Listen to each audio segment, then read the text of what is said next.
Ho. What the fuck is going on? God damn it. Smitty, when the hell was the last time that when Who was the that dude last right time? there? I don't know, man. I don't know, bro. I don't have a flipping clue, man. What is going on, Oh man, everybody out there? Welcome to the 95 North Sports Machine. Little late today, but it's your boy Berto and your boy Smitty, of course, man. Smitty 10K soon to be 11K, ladies and gentlemen. But we back at it, man. Little pop-up show right quick, just to keep the Falcons in thought, man. You know, it's training camp, of course, we all know broke. These guys are on a much needed vacation with time off before they prep and hit the ground running on July 24th for the opening of training camp. But one thing that is for sure, the Falcons always in the news about something, but we'll get into that. But first, Smitty, what's happening, man? It's been a while since you and I have rocked, brother. Shout out to Chris. He's fighting man, some Georgia traffic, and he's on his way. We promise you. We promise you he's coming. man, Marina, you don't start. But man, it's been a long time, man, since we both just jumped on the line together, man. Yes, Just sir. because we expanded, man, and we having fun doing it. Absolutely. So every time you tune into the show, we got somebody that's up and coming, or somebody Mhm. that you've seen before. But one thing about it, we all talking Falcon football and having fun. Yeah, And man. shout out to Big Low Country, man. I got to do a live with Miss Carrie last week, and man, I had a blast. Yeah, I was up under the Awesome. weather, but boy, I was still sitting there laughing. But y'all know how we started off, man. I got to give a shout out to Mama Mom Dukes is in the Cass. building. So Mama- she always coming through supporting the movement, and Absolutely, man. Carrie, she coming through as well. Gary. Yeah, Absolutely, man, man. it's been a long time coming, man. But Yeah, man. they have somebody pop in still, and hey, we may open up chat just to talk a little while. Who knows? Yeah, why not, But man? yeah, man. But hey, it's still Smith, it's still Berto, and we That's still it. doing the thing, man. Doing our thing, man. Let's shout out the rest of the folks that are tuning in this evening. Miss Blinkenstitch herself, Miss Joy. Thank you for joining the stream Yeah, this evening. right after that. But But I'm not gonna do that. I'm not gonna do that, man. You ain't right. My son is in here, Mini 95 North. yes, What's going on, buddy? He says, why is it always us? We will touch on that in just a moment, man. But always is he right about it that. is, yeah, he's right. He's right. Playboy Trey is in the building, part of the tandem, the Water Boys on YouTube. And folks, real quick, man, if you haven't checked out the Water Boys on YouTube, please go ahead and do. They have a fantastic interview with my friend, Smitty's friend, John Abraham, Mr. JA55, Get Live himself, the Predator. Outstanding interview, man. Some candid stuff, some must watch, some must see. So please, folks, go ahead and tune into the Water Boys on YouTube and hit them with that subscribe button, man. It's free, doesn't hurt, man. Our brother Chris, like we mentioned, he's fighting some Georgia traffic, but he's on his way. Ed Mitchell's in the building. Oh man, Bino, what's happening, man? Oh, Bino it's is been a while. it's been It's a been while, but I know he's in the service of some sort. And shout out to okay. you, friend. Thank you That for your makes sense. Then. service. Absolutely, Yeah. man. But glad to see you back on, man. We got to talk soon, brother. As mentioned, Miss Carrie's in the building. Dre True Statement is on here. Justin Swisher Sweets. Our brother Dwayne Ruffin from sunny SoCal is in the house. Marina already made her presence felt this evening with the light skinned brothers. Jaden Just Knight, don't what's get up, low Jaden Knight? started. Just don't get What's low going started. That's on? all I gotta say. Mr. Wallace Smith is in the house. Our brother John Higgins is in here. Let's see. Robert Blackman, what's happening, brother? Good afternoon to you, man. Kevin, oh, sorry, Kelvin O'Connor is in the house, man.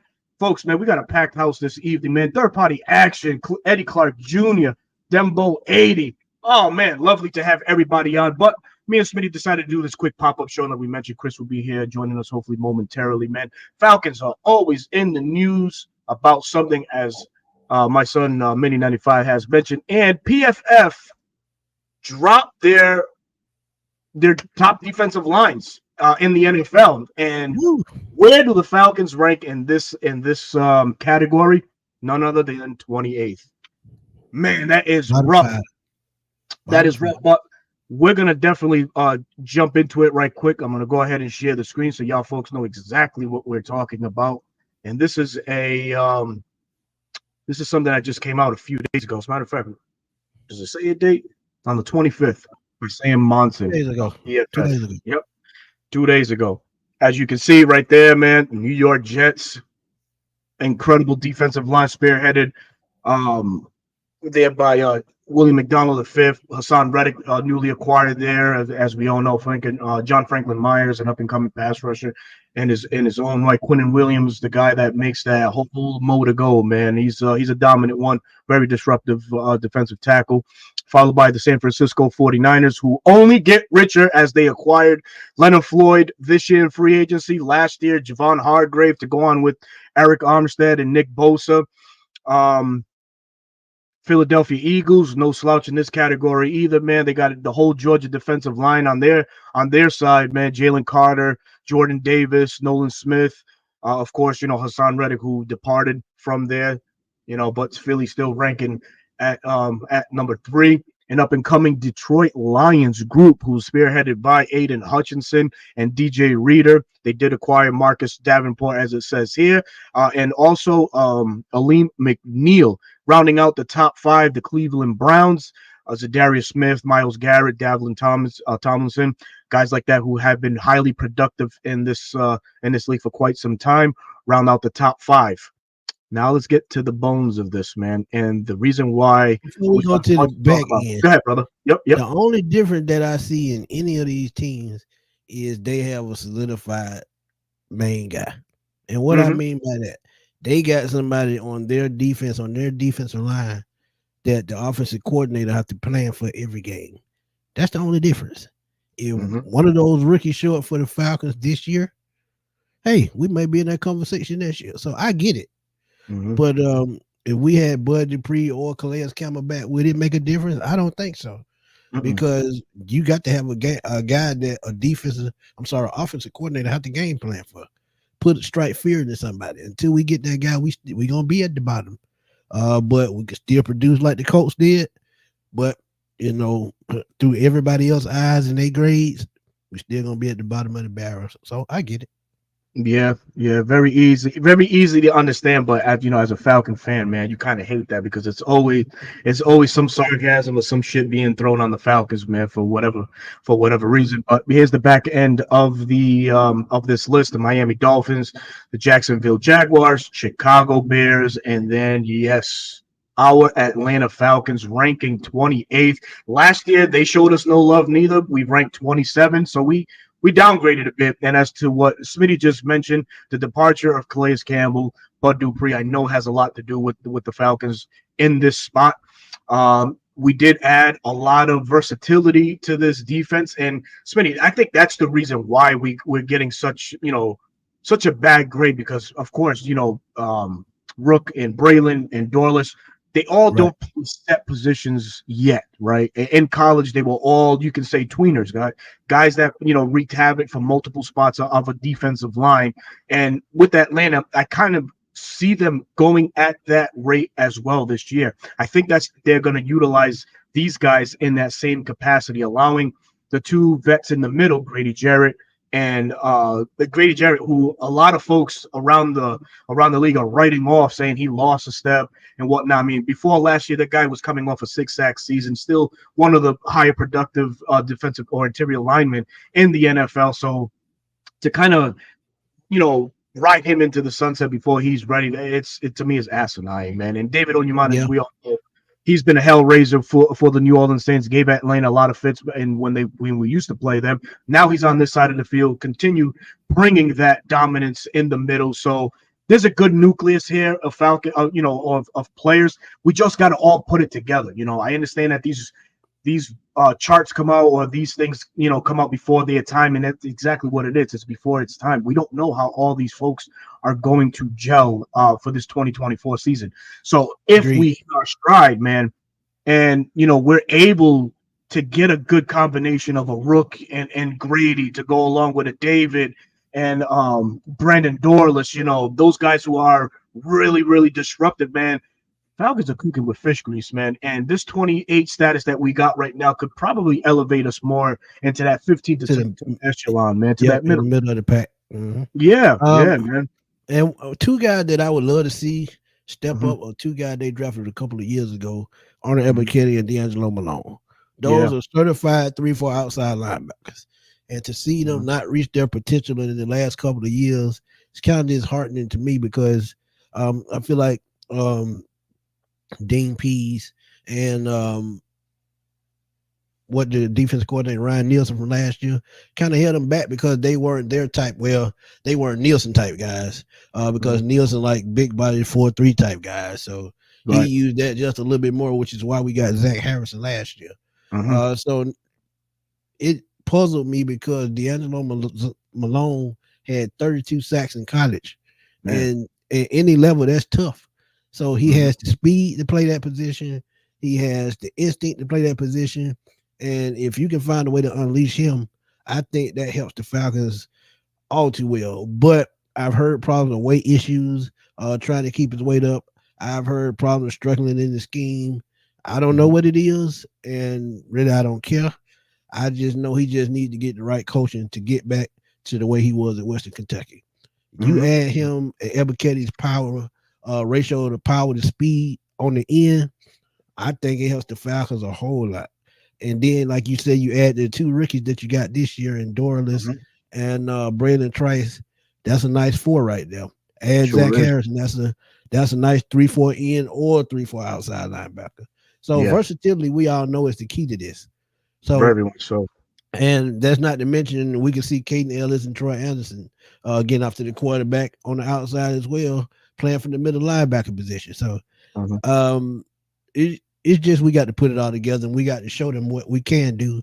We can Hmm. put a full season together, pass rushing, maybe get 40 to 45. Maybe they could build some confidence off of that. But yeah, Hmm. Ebiketie and Malone, if they can turn the corner, I think this defense is going to be top notch. I think so too, man. Going back to Dean Pease's first year back in 2021, I know a lot of folks then were starting to some rumblings about Grady Jarrett only posted up 1 sack, but he rebounded in year two with 6 sacks under that same scheme. We kind of go back now to that 3-4 hybrid 3-4 alignment, man. So it's gonna play a major role in what Grady does this year. Another guy that I'm interested in seeing, and hopefully we can light a fire under his ass is Taquan Graham, man. Taquan Graham taken in the fifth round some years ago. There was a lot being said about that young man, but really hasn't been able to produce. And even with Ryan Nielsen here, the defensive line whisper really couldn't get that much out of him. I think he recorded only 1 sack last year, and I think it's the only sack of his career, if I'm not mistaken, folks. It is. It is. It Yep, is. his sack total. Drop it in the comments. But yeah, something has to give. Somebody else has to step up. And you had mentioned earlier off air, probably adding another valuable defensive tackle or somebody else with experience to this defensive core here could probably help elevate this defense again. I think I agree with you when you say, with the Troy Anderson and the Caden Ellis situation, we don't know what's going to happen with those guys, right? Training camp battles are coming soon, and folks, please tune in for that, man. We'll definitely have all the breakdowns on that coming in July. But as of right now, man, one of those guys can step in as a top tier edge rusher. We just don't know how they're going to be utilized, but versatility was definitely the naming for this Falcons scheme this year, or for this defensive line. There's a lot of guys right now, like I mentioned, all the guys that we drafted, kind of, they're just movable chess pieces at the moment. We just have to bridge that gap and make it solid, so that way they can dominate on a darn Sunday, man, because that's exactly what this Falcons team is poised to do week in and week out, man. I have high expectations. But I asked you, Smitty, man, 42 sacks this past season under Ryan Nielsen. Uh, do you see the Falcons possibly, getting to that same number, or possibly exceeding that number? And this is disregarding what worst defensive line according to PFF. What is your personal opinion as to what this could be? I have them in that same Mm-hmm. ballpark, about 40 to 45 sacks in that ballpark. Mm-hmm. Even if they get to 40, I think the key thing is to get the most sacks in the clutch. Mm-hmm. Sometimes time the sacks is more important than how many that you can add rack up.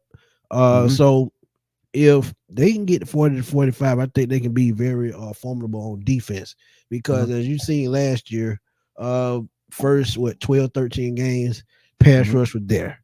But Yeah. as the season went on, they started to wear down and they couldn't get to the quarterback.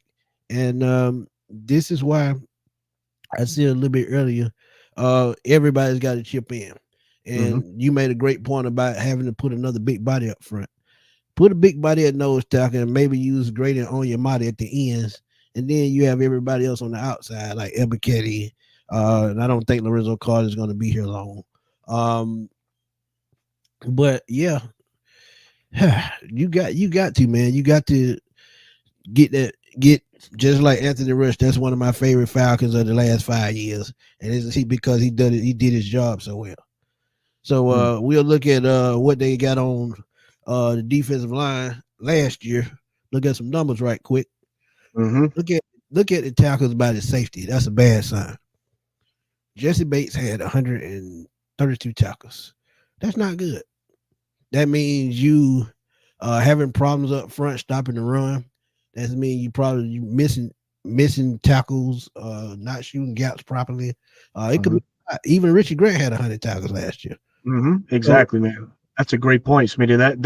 That tells me there's a leak inside of that middle of that defense with uh total tackles here and this is all secondary pretty much, man. Jesse Bates and Richie Grant, or I'm sorry, the back end defenders, but this middle right here, man, with Caden Ellis and Nate Landman, man. So definitely, man, acquiring another piece for this Falcons defensive line is probably and, what we need, man. and let's look at Calais Campbell last year. Mm-hmm. We talked a lot last year about Calais Campbell. To me, playing out of position. They wanted him to play in. He wanted to play in. I get that. But at 36, 37 years old, you don't have that speed anymore. When somebody beat you to the outside, guess what? They're going to turn the corner and they're going to leave you. This is why I don't understand why D'Angelo Malone didn't get more playing time against these mobile quarterbacks. And now that Calais is gone, you have Zach Harrison, who's faster. But just think about it. What if they had that same problem with him? So you got it. Go ahead. No, and I love Calais Campbell. Ultimate vet on and off the field. We all know it's documented. Right. You know what I mean? I think Walter Payton Man of the Year at one point. Kind of would have served that same mentorship that Dwight Freeney had back in our Super Bowl run for some of these young pups that we have on defense. But the reason I strongly believe Calais Campbell is not back with the Falcons, it's not money. I don't think it's that, man. It's the emergence of the player you just mentioned in Zach Harrison, man. I think he's the reason why. I think he showed this defensive coaching staff that, okay, I'm here. It's my time now.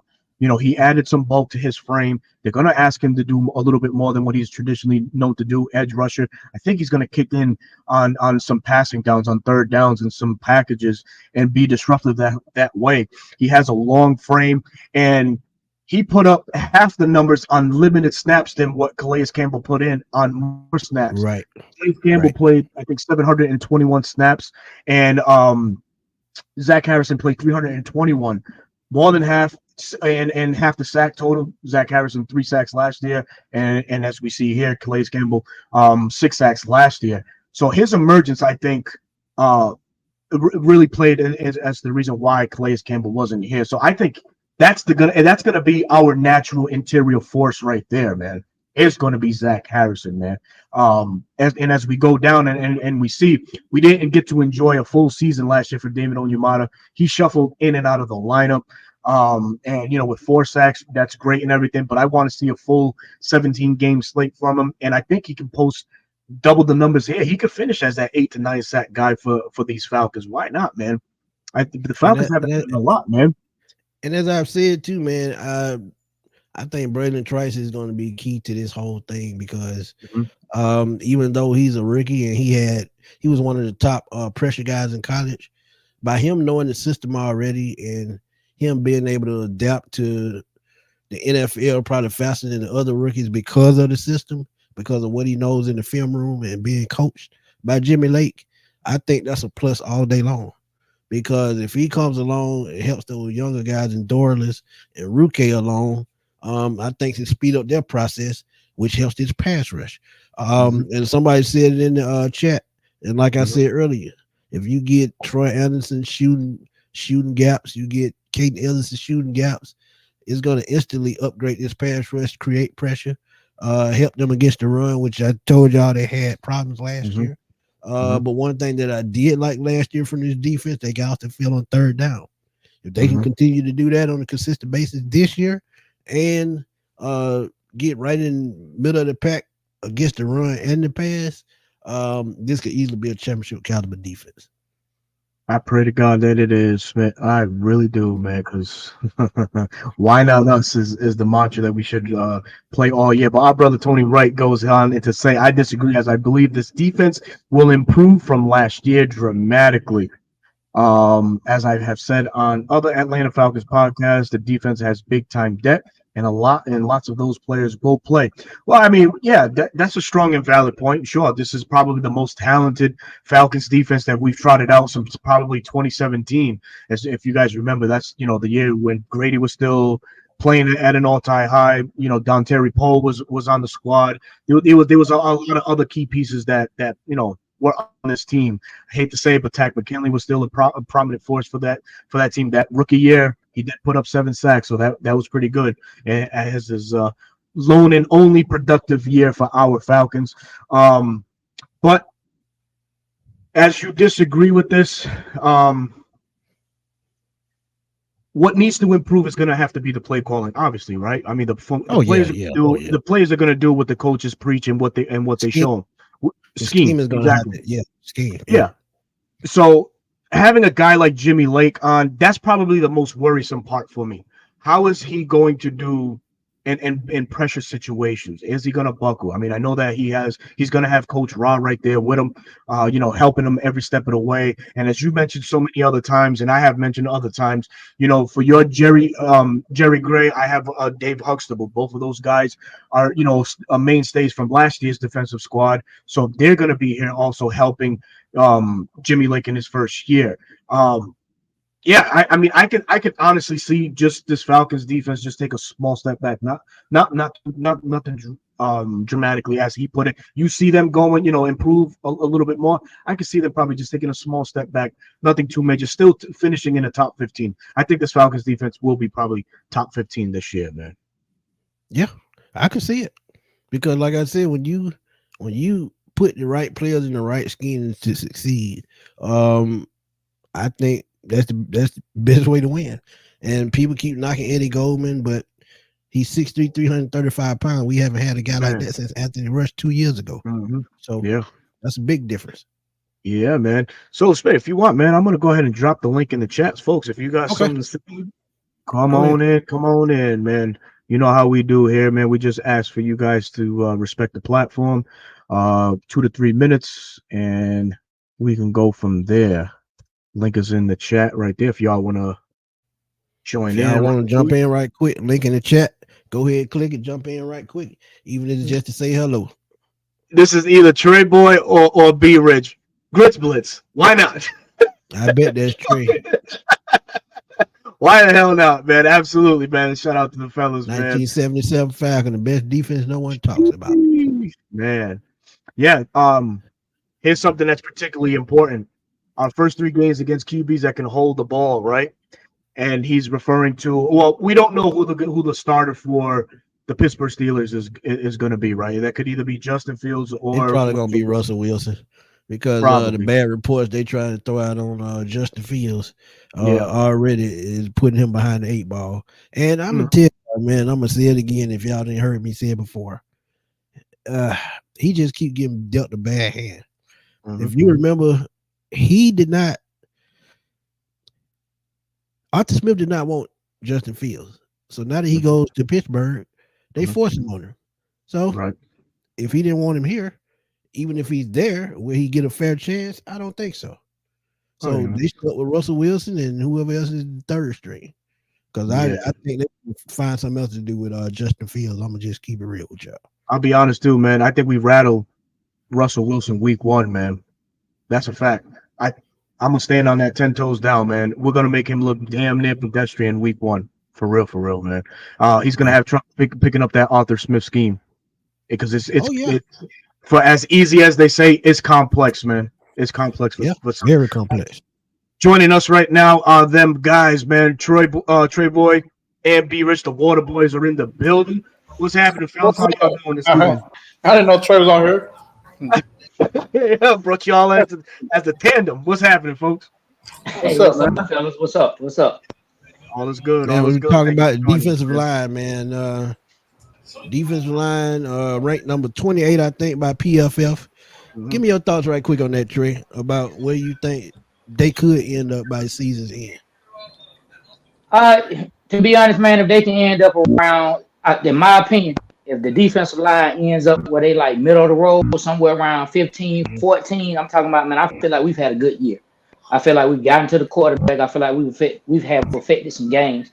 We're gonna be ranked down low until we show that we can do it year in and year out. Last year Right. was a jump from what we've done in the past, but until we show consistency, we're gonna keep getting bumped down like that. So if we can be middle of the road, I'll be happy. Now we get top 10. Oh Lord, Hey now. now, we really cooking Hey with something. now. You know what I Facts, mean? man. Facts, man. What say you there, B. Rich? What you got? Man, I feel like we got depth. Like I think they're gonna play the role of just subbing in, subbing out, having a lot of fresh guys coming in. I think we're gonna have a lot of sacks, but it's not gonna be like a big sack guy per se. They're gonna figure out who the superstar is gonna be, this year, who the player is gonna be, and they're gonna rotate them in and out. And then when they find that one, like you said, Smitty, the safeties leading the team in tackles, that wasn't no good thing. I think the Falcons always had linebackers leading. And I think the last one was the guy that went to Jacksonville. What was his name? Olakun. Yeah. Olakun, yeah. So I don't think we really had no leading linebacker tackle, but I feel like they got a lot of depth. I wish we, like if we would have known Penix was coming, I wish we could have used some of that $100 million we gave to Kurt and kind of put some on the defense. You know what I mean? But we'll see. We'll see how Kirk pans out. It may come out and have the most potent offense we had in a long time. But I think the defense is gonna do well. I think it's gonna do well because Raheem Morris and those guys, they got a plan. I feel like they have a plan. I don't think Arthur Smith had a plan like these guys do. Yeah, that's Arthur Smith evident. didn't even have a plan to order his food right. As I look at it, man, I'm glad someone in the chat said it because I was gonna say it about the first three teams being able to hold the ball. I think ball control is going to be the key for the Atlanta Falcons the entire 2024 season. And what I mean by that, they're going to have to run the ball efficient. They're going to have to chew up clock, get clutch first downs, and keep the other team off the field. That is one way to keep your defense fresh. That is one way to get the sack total up. If they can do that, I think that is going to be huge for the Falcons. Yeah. Yeah, I agree. Yeah. Let me ask y'all, who are y'all expecting? Well, who would you guys like to see to be that guy to step up and maybe lead in sacks this year? As far as our pass rushers, who would you guys like to see? For me, it's Zach Harrison. Okay. I got to agree with Berto. Yeah, he's got a year under his belt, and he knows the scheme. And like I said, he can switch from a 3-4 outside linebacker to a 4-3 end to a 3-4 end. So with somebody that versatile along the defensive line, he can line up anywhere, whether it's left side, right side, up the middle. He just had that prototypical size. He's 6'5", about 275, 280. So that's a plus. Yeah. So I can see him, blowing the roof off the defense this year on that front line. And he has length, man. He has a lot of length, so it's going to be sacks for him could come a little bit easier this year as he learned from a guy with similar traits in Calais Campbell how to use that to his advantage, and shrug off would be blockers and things of that nature. So for me, man, like Smitty said, it's Zach Harrison. But we also got William Amy. I'd like to get his thoughts right quick on the topic. So what's going on, William? What's going on, fellas? What up? What's going on, fam? What you got to say, man?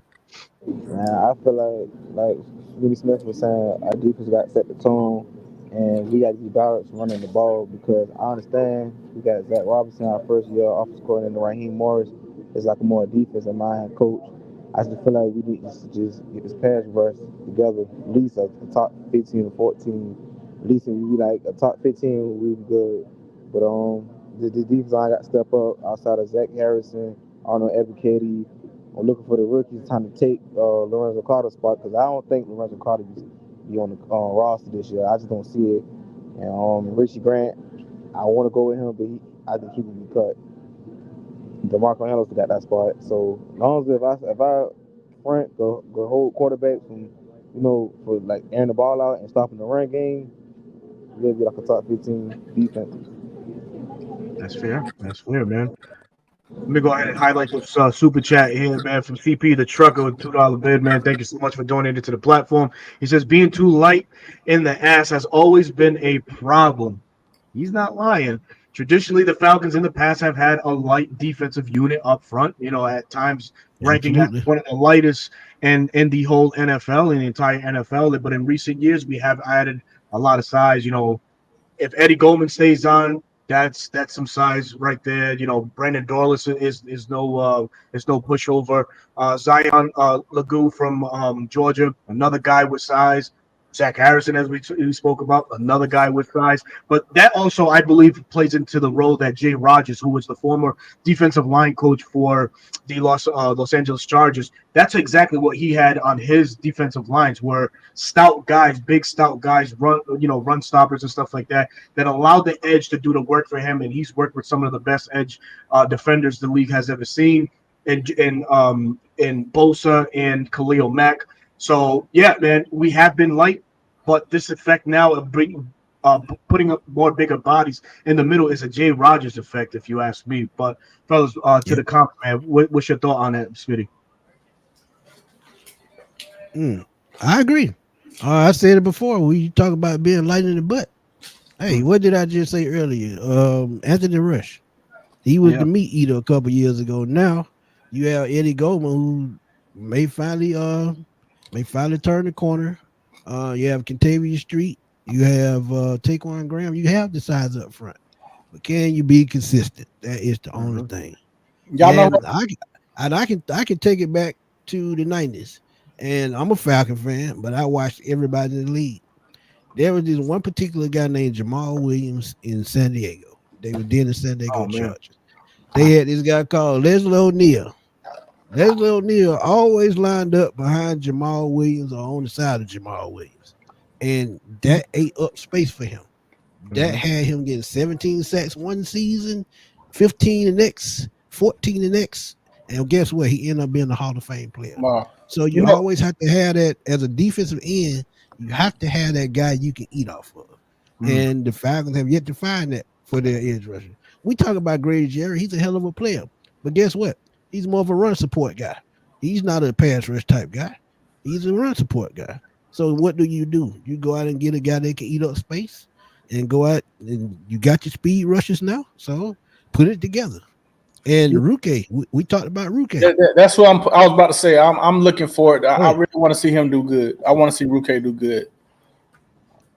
I really want to see him pull off double digit sacks. And he's a 3-4. I would say Ian. He's another one of those tweener guys, as Berto talked about earlier. But with his athleticism, he can be a bull rushing type defensive end. So if they can put it together, if Jimmy Lake can put it together, I would just love to see this defensive line flourish, because I see the talent. It's just about putting it together as a whole. And that's the problem that they had with Dean Pease. He was calling the right blitzes, but didn't have the right pieces in place.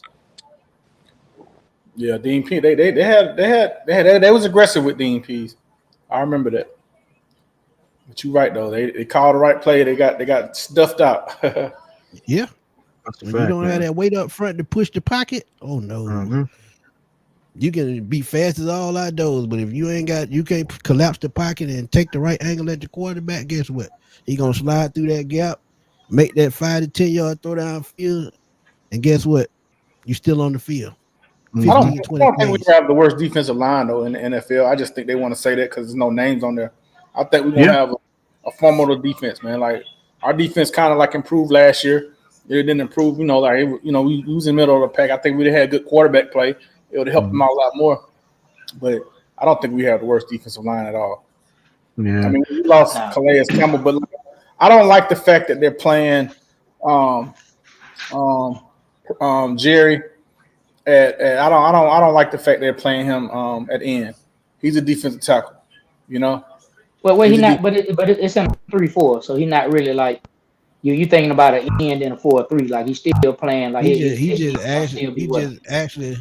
he just actually lined up further to the left, further to the Yeah, between the But, tackle and the we guard. in a 3-4 last year. Yeah, Yeah, hybrid. yeah, Yep. I yeah, got you. yeah, hybrid, Hybrid. hybrid. hybrid, yeah. So it was Hybrid. mainly 4-3 to me. They Okay. said it was a hybrid, but they lined up more than 4-3 last year. Yeah. Yeah, yeah. Okay, So I got you. I got you. I didn't know we was running a true 3-4 this year. I yeah, just know last year. well, at least that's what's being said. Am I right, Berto? Yeah. Smitty, that's what's Pretty been said that this regime wants Right, to go to more of a 3-4. Yeah, right. yeah. They've acquired a lot of coaches, that have coach under that hybrid alignment, 3-4-4-3. So it just makes a lot of sense because right now the plays that we have on staff, are built for that, are exactly built for that. There was a lot of question marks when Ryan Newton came in. Would the guys that we have now, fit the scheme, and they ended up fitting perfectly, man. So the transition to go back and call it the hybrid, it's fine. We might run out of more out of 4-3 sets, but just have that look, man. So I'm not really too overly concerned about it. My only well to the scheme change. My only thing is where we were so great at last year, it is where I fear the most that we're going to lack in, and that's third down efficiency on defense Yeah, and the red zone defense. In both respective categories, the Falcons finished third and fourth, fourth being the red zone, third being third down defense. That's one area that, for a first year for play caller, you kind of have to have that on lock. You know what I mean? Your defense has to get off the field, and you got to limit the opponents getting in. And Ryan Nielsen, who was a first year play caller last year in his own right, had that shit on lock last year. So this, for me, that's the pressure that Jimmy Lake has going into 2024. How do you call the right plays in the most crucial times, as I said earlier in the stream, man? That's really my concern with that, man. and I think that's going to be up to Jerry Gray at the end of the day because if those linebackers and those defense end not getting to the quarterback, Jerry Gray gonna have to pull Jimmy Lake to the side. Hey, let's use these defensive backs. Let's use this speed to get to the quarterback to throw the timing and the rhythm off. They're gonna have to do something. If it don't work, come up with something because we know Jerry Gray can do it because like I said, he's one of those defensive coordinators. He take chances. So that's gonna have to rub off on Jimmy Lake. And again, like you said last year, Jerry Gray was a part of this defense as a coach. They're pretty much gonna look pretty much the same on defense. Probably just the wording is gonna be different. That's the only thing. But as far as play calling, it's probably gonna look the same. Man, to your point earlier, how Yeah. you said Dean Pease might call a play, but they might not get there. So like what you're saying really goes back to that. We had a point to where like players gonna have to make a play. Like they're gonna be able to Right. scheme, that they can scheme up sacks, they can scheme up this, but the Falcons are gonna have to get to a point where the players are making these things happen. Where the player went on the third and long, third and short, somebody's gonna have to make a play. Somebody's gonna have to finally step up, be that guy, preferably be two guys who step up. I don't know if we're gonna have a double digit guy or not, but we're gonna have to have some players that make some plays. Yeah, Yeah, yeah. I'm gonna put it like this. I ain't gonna cut y'all for that. I just feel like the various players outside of Greek, Jerry, and AJ Terrell have to step up. I understand that we didn't like we only hit home run like mid round drafting like defense and ends and stuff like that. But I feel like we got a good rookie class to step in and take some of these veterans snaps, man.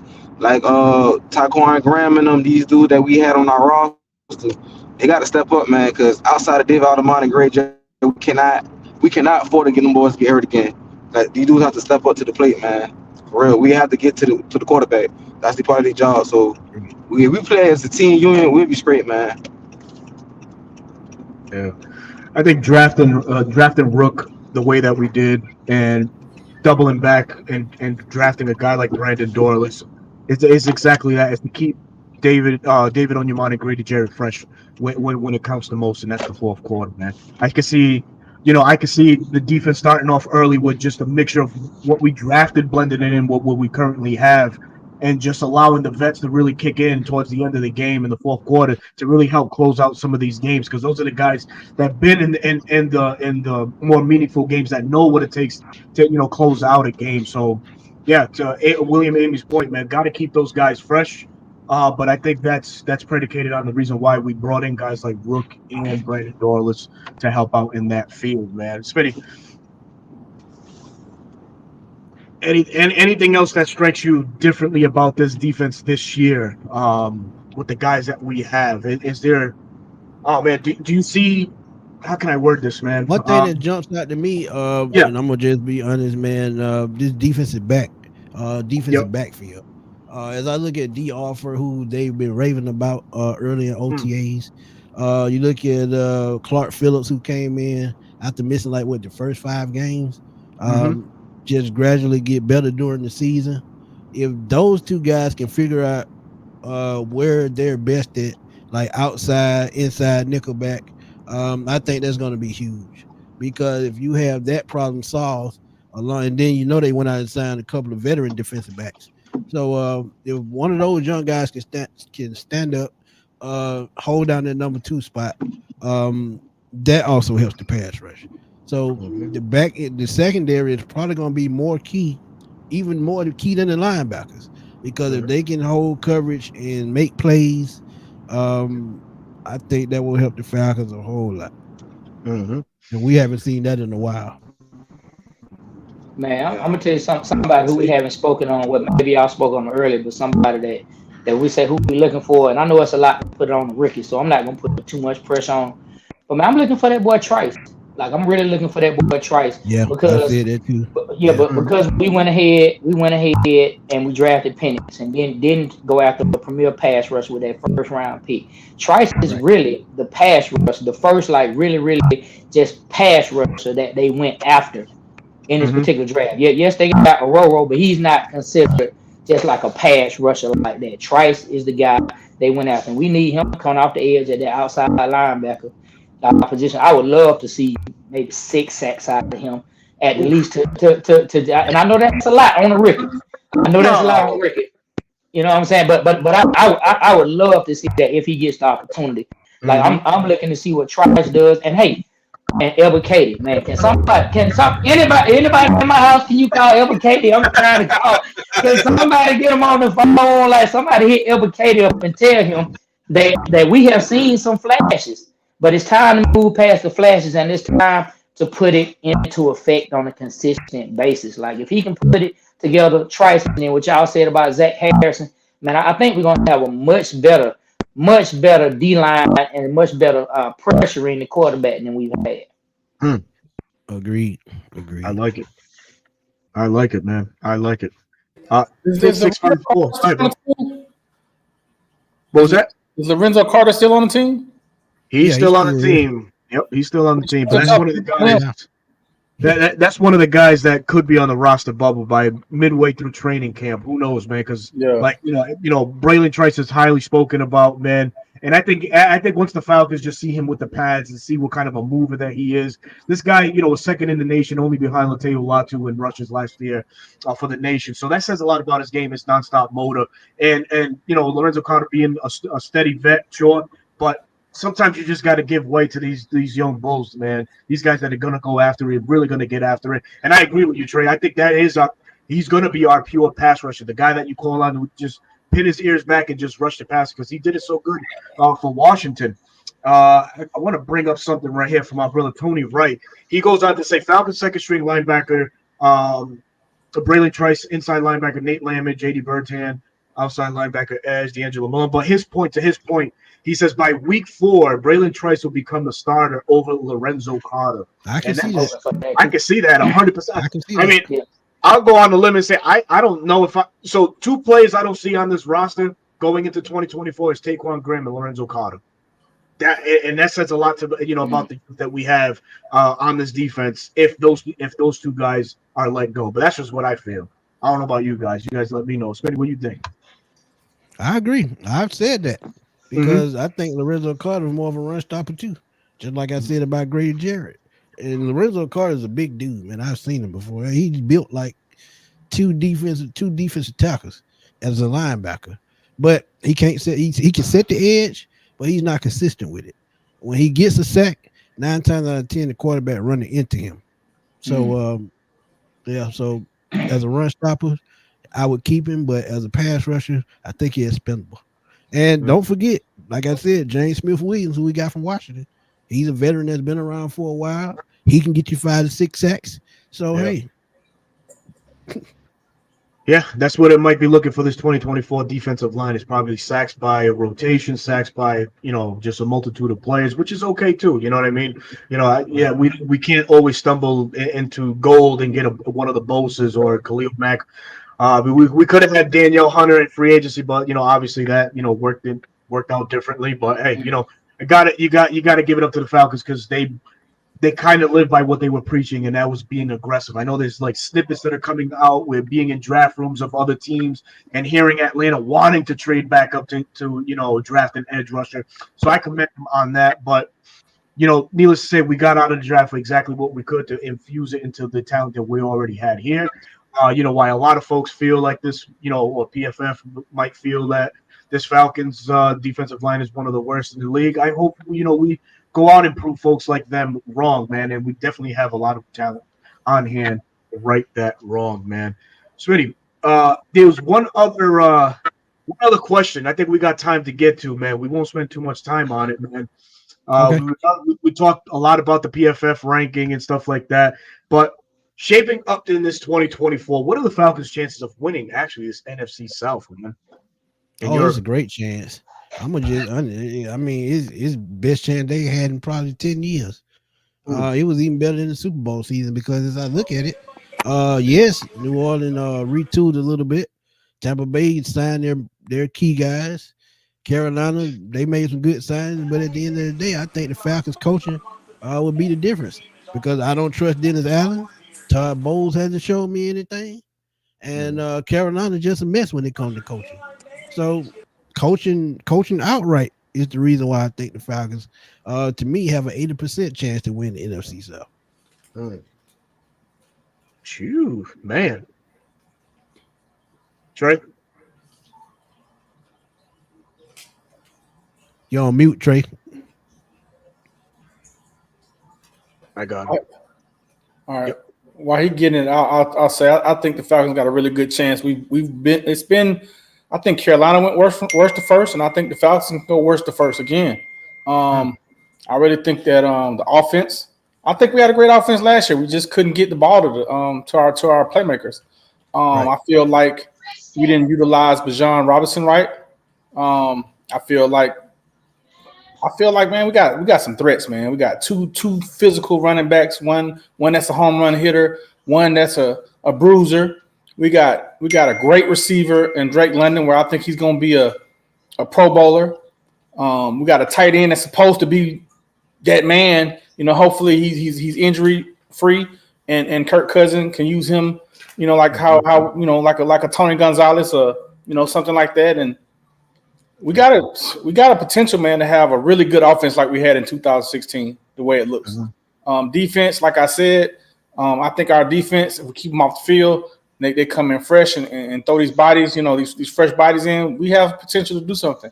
We may not have, that guy that everybody wants, like a Troy Polamalu or whoever like that, the outstanding linebacker that you want. But I think we're gonna have a solid team and we're gonna get there. But I think we're gonna make the playoffs. I think we're gonna finish first in the division. I don't know what the record's gonna be, but I don't see nothing in Carolina. I'm looking at them. They got the quarterback they're coming from. Tampa, Tampa probably our most competition. New Orleans, I don't see New Orleans doing nothing. They did. Who they get in the draft this year in their first round? They got somebody good that I wanted. Talise Fuaga, the tackle out of Oregon. Yeah. No. Yeah. So, that's all they got. Their offensive line been hurting, so go ahead, they needed it. Yeah, my bad, man. I tried to take myself off mute and knock the screen down, man. But anyway, all good. To go back to the Smitty point, I don't trust Dennis Allen and the Saints. You know what I'm saying? Like, man, people think Sean Payton and Drew Brees walking through that door. I keep telling these Saints fans, like, you had a good run, but until they show me, I am not a believer of the Saints. Now the Panthers seem like they are a mess. Now we'll see what happens with the young quarterback. His second year, we'll see if they can elevate. But I'm not expecting them to just be super tough. But now I will say this. Now let's break it down to Tampa. Man, they done messed around and let that boy Baker Mayfield get a little confidence. And Baker Mayfield is one of those individuals that you do not need to let him get confidence. You want him to be in disbelief and to not be a believer in what's happening. You let someone like him get confidence, and it's no But telling what the team can do. I agree with that, Trey. But both games against the Falcons last year, the Falcons dominated him. They just let him come Yeah, back that second game, yeah, and yeah. they scored. They did. They scored with all them turnovers they had in Tampa. They could have put up a 40 piece or a 50 piece. They Then could you have. come back home, they dominate Tampa. Then they come back second half, win the game. So I mean They. that don't scare me. I'm still Now, looking at it in I'm that with you. aspect.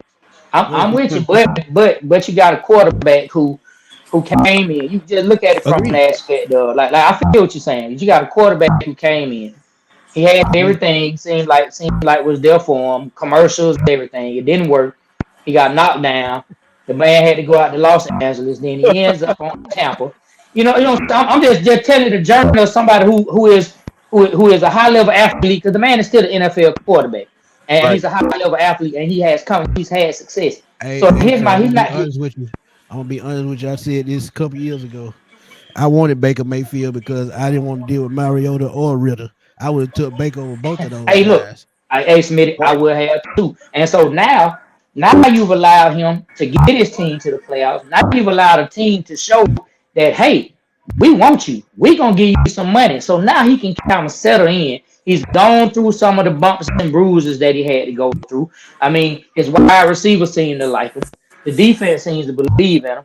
I'm a little bit I won't say nervous, but I'm not super confident that we just gonna roll over Tampa. I think Tampa, we still gotta watch out for Tampa.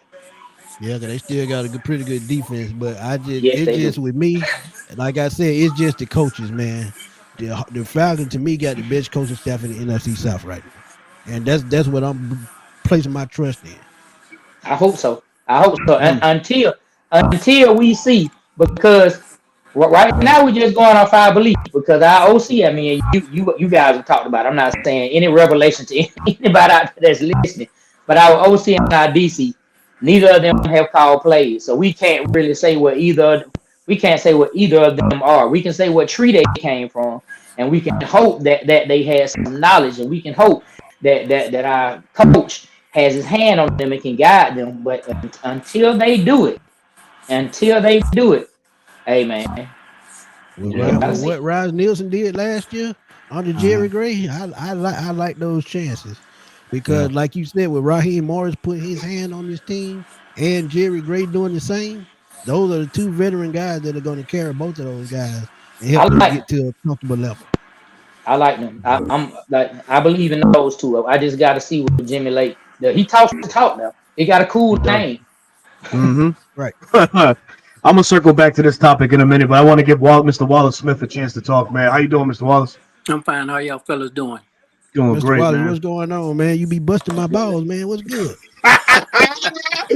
Woo, boy. That's one thing, man. Mr. Wallace will set your ass straight, and he don't care. No, he does care, man. He's very cordial on how he approaches I folks, I man. was just And putting my spin on it. That's I love all. it, man. No, and Hey, that's it's great. all That's good, Mr. exactly what Wallace. it is, Hey, man. Do that, man. hey, But it's what you all got to good, say to man. this, man? All To the love, topic. all love.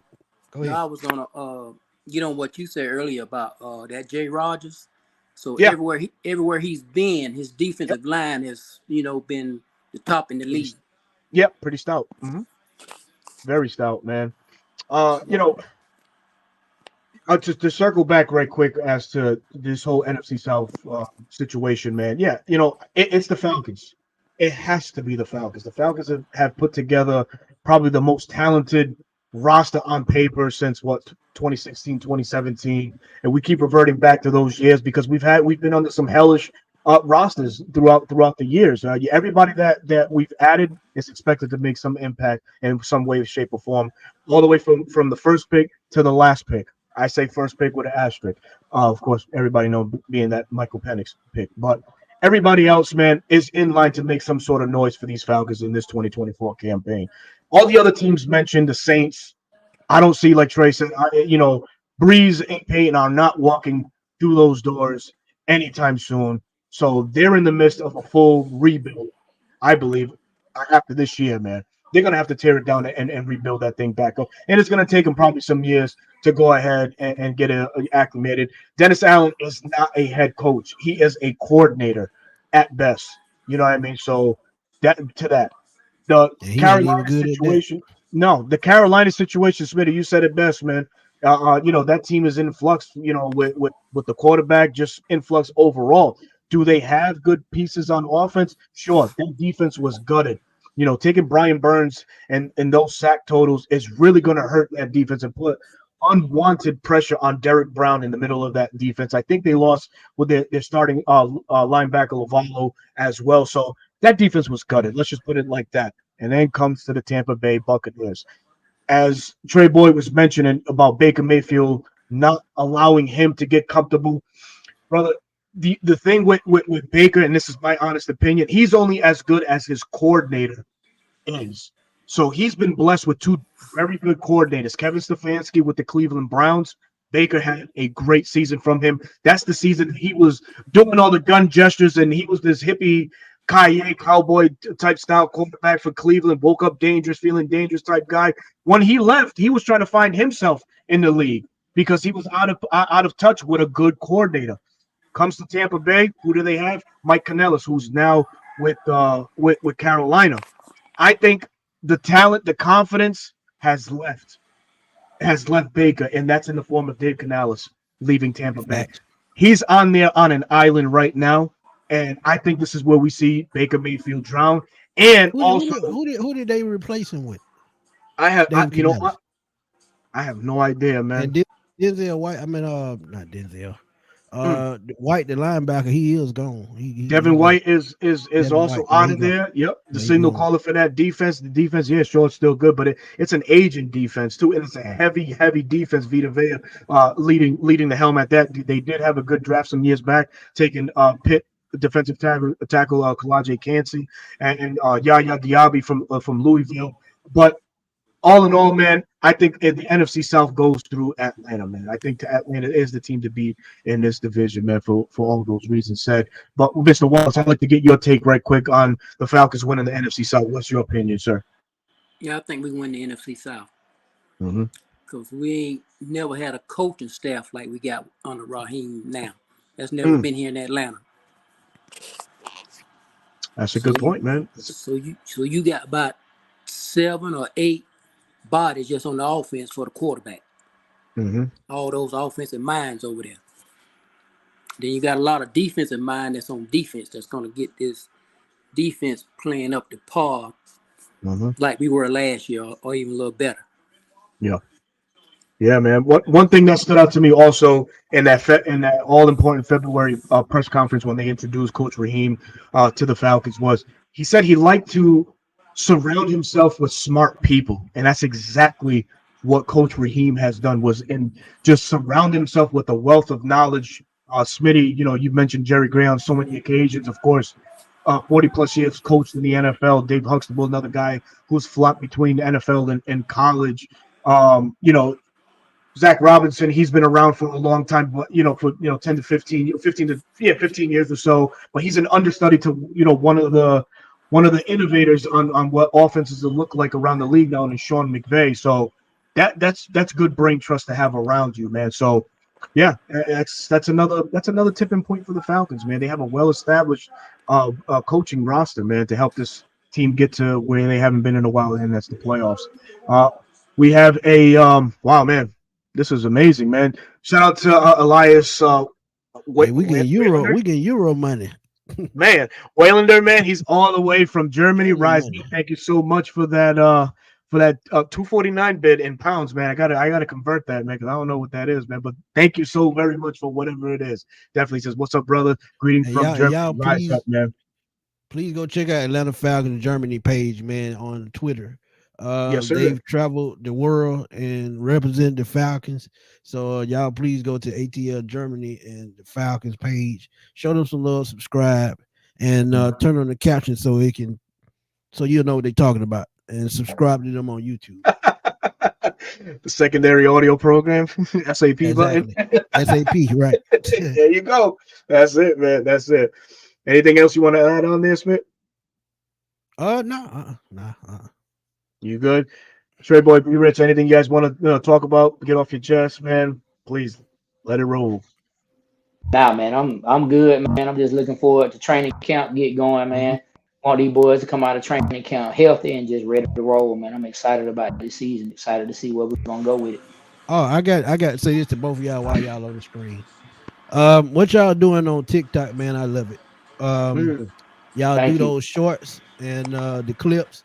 Y'all give y'all honest opinion, man. I love to see that because, like me, a lot of people scared to get their honest opinion because they scared what people gonna say. But Mhm. Trey, be rich. Y'all just tell it like it is, man. Straight from the mind, straight from the heart. That's what I love, Yep. man. So Absolutely, y'all man. keep doing y'all thing, keep growing, man. Absolutely, man. Thank you. And Thank you.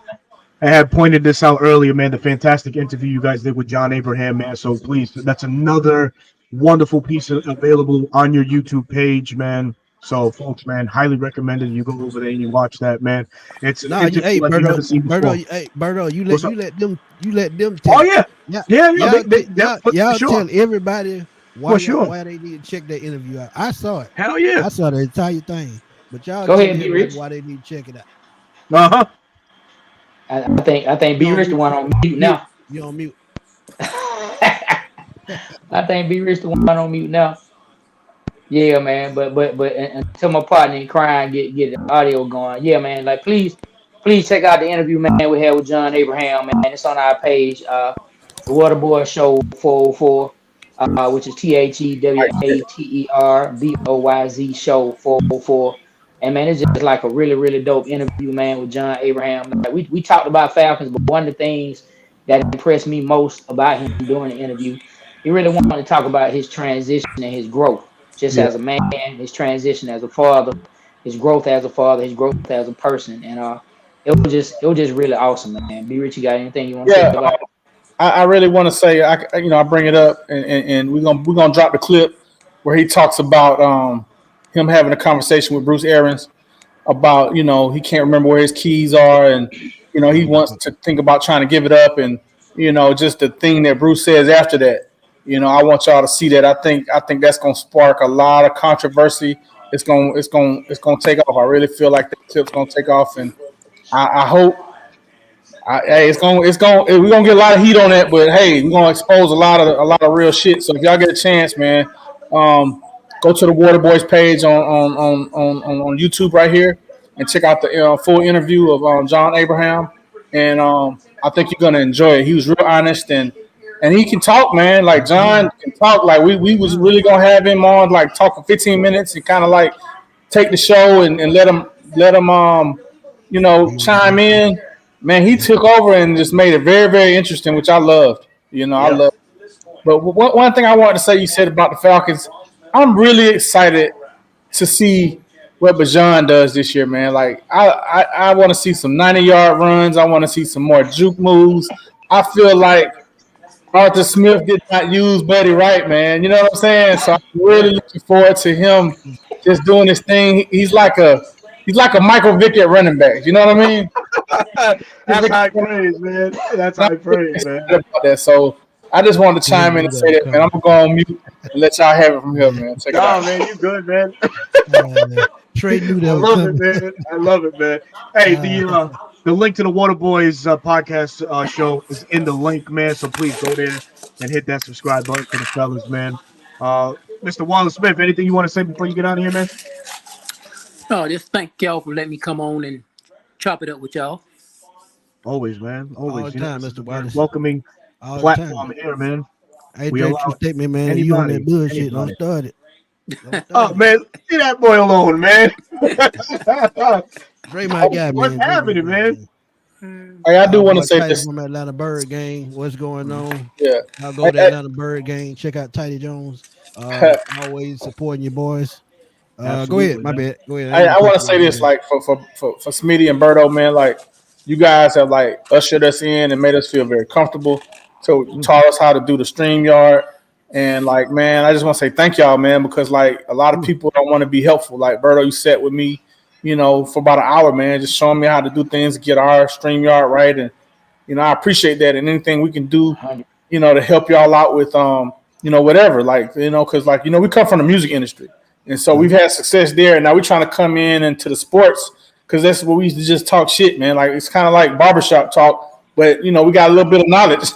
You know what I'm saying? Yeah. And we from Atlanta. That's what I like. Me and Trey, we're born and raised in Atlanta. Man. I was born at Piedmont. Trey was born on the side of the barn in the country somewhere. But shit, we two Atlanta niggas, that's gonna do our thing, man. So, Goddamn. he was born on the side of a liquor store. That's why they call him the liquor store man. So that's where he was born. He dropped him off at the liquor store, and he's been drinking ever since. Well, he's sober for 2 years now, so we getting it back. So Hey, it's all good, man. It's all good. It's life, all man. good, man. But hey, man, again, that interview with John Abraham, man, y'all please go check it out. Man, we've had John on the show many times, so we know exactly what they're talking about. When John get to going, hey, John gonna just let it rip, and he don't hold back no punches. And when I met him, and it was funny because I was doing just podcasting with no screen, just I think it was Blog Talk Radio, and we did an interview, and boy, I said, oh my God. Yeah, he just let it rip. But hey, it's John. That's John. I just let him be himself, man. So man. Shout out to John, man, always showing us love, man. Whenever we need him to come on, he's there. So shout out to him, man. But he spoke highly of y'all. We brought it up. He spoke highly of y'all. Yeah, I appreciate that, man. Yeah, we communicate as often as we could.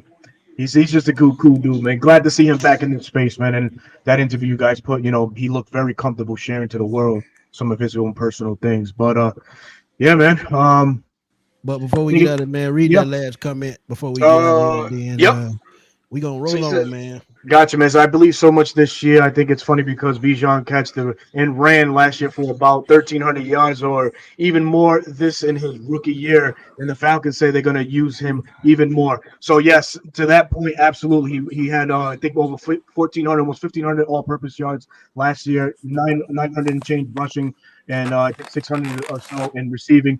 So if they're going to feature him even more, watch out, NFL world, man. He's going to be dangerous. And if they're going to use him in that CMC role or to that effect, holy crap. Hey, B. Rich, you might get your wish this year, boy, because I think they're going to put the wheels on this year, boy.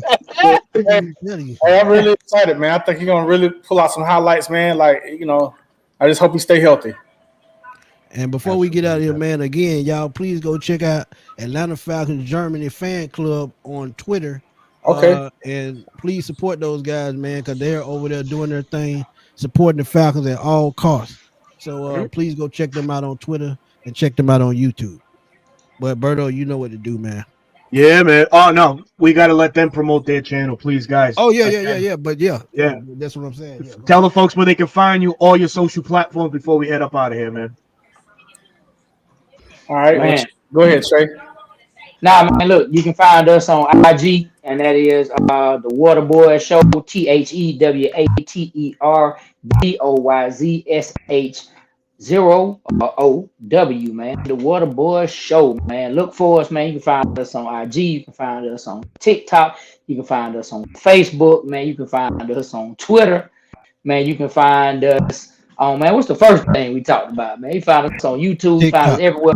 And then look out for your boy, man. Trey Boy Play, TREYBOYPLAY, man. It's my personal page, man. Holla at me. Yeah.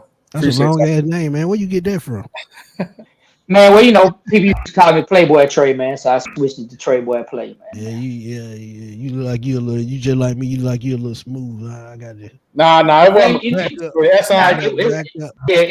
wasn't even. I didn't even get that nickname because I was smooth, man. I got because I like to watch certain things when I was growing up, man. Oh, I know what you're talking about. Trust me, I'm there. Hey, he used to watch him with the squiggly lines. Remember back in the day with the squiggly lines? Oh, I see something. Hey, but definitely follow us on social media. Like we drop something, like literally, man. We never gonna run out of content. We drop something new every single day. You can find us on all those. Hey, man, I hate I missed y'all last night, man. Oh yeah. We caught up with Chris last night. Yeah, we caught up with the biblical brother and hung out with him. Yeah, that was dope. I saw that picture this morning. That's cool, man. That's dope. We had a good time. I know this is a Falcons network, but we had a good time at the Falcons. At the Hawks draft party. We straight Atlanta, so you see you got the Braves on right there. We always rocking the Braves hat. But yeah, we had a good time, man, and the city showed out, y'all. And it was us. It was a lot of us at there, man. Like it was there. It was about, I'd say about 14,000 people there, man, and the predominantly was us, man. Hey, and see, that's how they let me know. Like we want to support the Hawks. We want to support them, man. Just like we want to support the Falcons. Facts. Wonderful. That's what's up, man. Smitty, go ahead, man. Drop your gems, man. Hey man, y'all know where to catch me, Smitty Sports Machine on YouTube at FatBoySlim_21 on Twitter, because y'all know I'll be blowing it up, man. Still got a lot of content coming, still working behind the scenes, bring y'all more great interviews, and I think Bob Rathbone will be back on soon before the summer league, so y'all stay tuned for that. We're gonna get his thoughts on the #1 overall pick, and I actually think he liked it because he talked about it on the last show that he was on, that he could see the Hawks going in that direction. So hey, like I said, man, just stay tuned. Smitty Sports Machine, almost at 11,000, trying to get to 100,000, man. So please keep pressing that subscribe button, and please keep pressing that like button, keep that algorithm going. Absolutely, man. Absolutely, man. So shout out to everybody that came through the chat this evening, and to the 150 eyes that were on us this evening, man. Thank you so very much for coming out and showing out with us on this Thursday evening. We'll give you your Thursday evening back, but before then, this is your boy Berto, your host of the 95 North Falcons Talk Show on YouTube. You can also find me on Bleacher Report as well, man. July 12th, I'll be making my return on another assignment, man. It's been kind of slow, but hey, it is what it is. You know, even the NFL has a slow times, and that, of course, trickles down to us. But I will be back on there. Hope to see everybody there. But in the meantime, man, as always, peace up. A-Town down, man. Peace.